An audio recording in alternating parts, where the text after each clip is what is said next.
Si je te dis transport et développement durable, à quoi ça te fait penser? Transport et écologie, qu'est-ce que ça m'évoque? Eh bien, c'est pas gagné, mais il y a plein de pays où on commence à le faire. Donc, il n'y a pas de raison qu'en France, on n'y arrive pas. Alors moi, je pense que les transports et le développement durable, c'est compatible parce que maintenant, on peut faire des voitures hybrides et c'est beaucoup moins polluant que des voitures qui consomment que de l'essence. Et pourquoi pas l'hydrogène? Pour les gros véhicules, ça peut être une solution viable, non? Ça me fait penser à énergie douce, ça me fait penser à raisonnable, et que le transport c'est vital, ça fait partie de la vie de l'homme, donc je revendique qu'il y ait du transport. Et maintenant, c'est peut-être du transport raisonné, raisonnable. Allez, viens, on va aller voir les transporteurs routiers. Bonjour Jacques, est-ce que les camions ça pollue? Ce sont des idées reçues.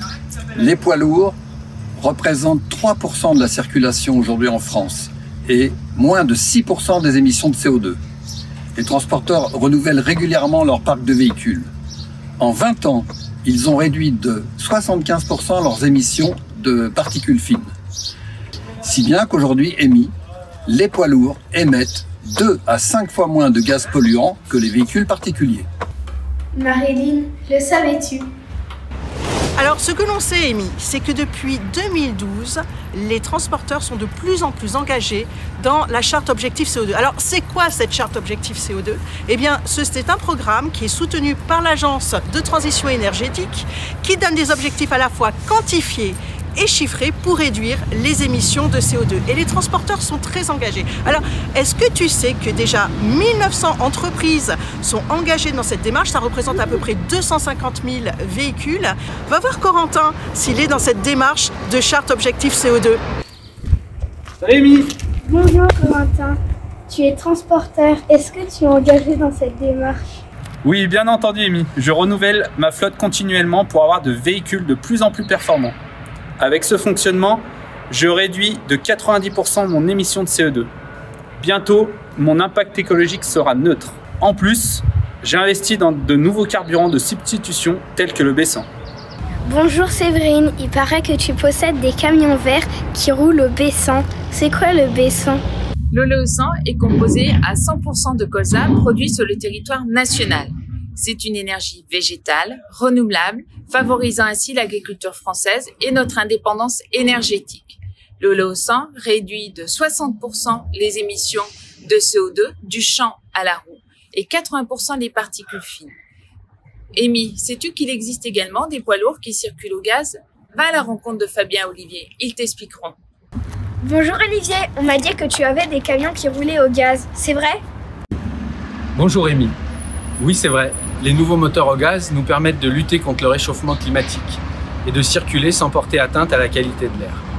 D'ailleurs, quand ils roulent au biogaz, les camions sont encore plus vertueux, car ils contribuent à éliminer des déchets qui seraient soit brûlés, soit enterrés. Tu vois, les camions font plein de progrès. Toi aussi Fabien, tu possèdes des véhicules au gaz, ça coûte cher à l'achat? Oui Amy, les véhicules au gaz coûtent 30 000 € de plus que les véhicules au diesel.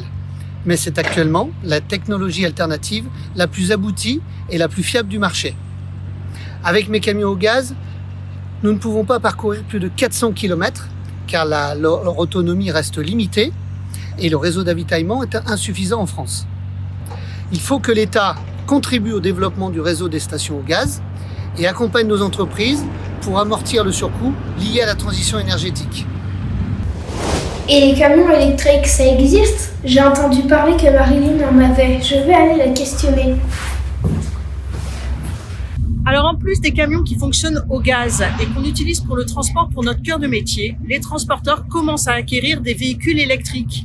Alors des petits véhicules électriques pour la livraison urbaine et bientôt, on espère, des porteurs électriques et des tracteurs électriques. Et là, ce dont on s'aperçoit, c'est que les constructeurs sont en plein développement et qu'on n'a pas aujourd'hui une offre véritablement aboutie et viable. Alors pourquoi? Parce que les prix d'acquisition sont déjà beaucoup plus élevés. D'autre part, parce que l'autonomie de ces véhicules ne suffit pas pour notre exploitation. Et puis en plus, parce que ça demande des équipements, de bornes de charge électrique.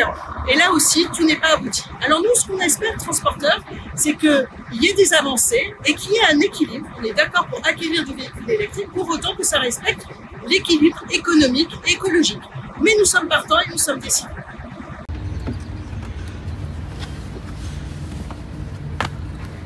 Tiens, je vais aller voir le prochain transporteur.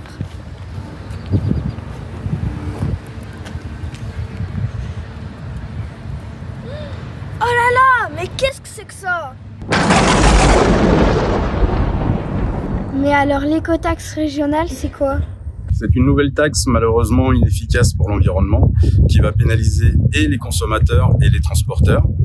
Elle va même à l'encontre de la transition énergétique qui est déjà en place en pénalisant les entreprises de transport, les entreprises de travaux publics et également les coopératives qui collectent le lait pour tes céréales.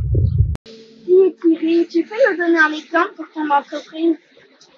Pour moi, c'est des nouvelles contraintes qui imposent que j'achète des véhicules pour être en respect des nouvelles normes environnementales.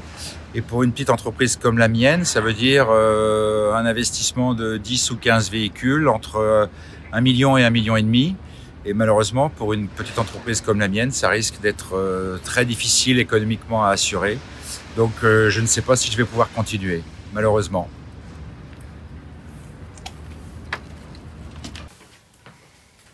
Et toi, Eddy, l'écotaxe aurait quelles conséquences sur ton entreprise? Je pénaliserai mes clients, mais aussi le consommateur final qui verra son pouvoir d'achat nettement diminuer. Je serai obligé d'augmenter mes prix, donc je serai moins compétitif au profit de transporteurs étrangers qui bénéficient d'une fiscalité nettement plus avantageuse. Est-ce que tu trouves ça juste, toi? Mais alors l'écotaxe est un nouvel impôt qui pénalise les entreprises françaises. Oui, Amy, tu as raison. Toute nouvelle fiscalité accentue la concurrence avec les transporteurs étrangers qui nous prennent chaque année de plus en plus de parts de marché sur le territoire national.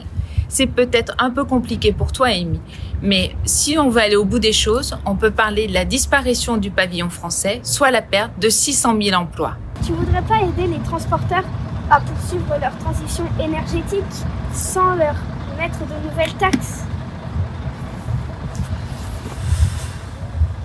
Et n'oublie pas, les routiers sont sympas.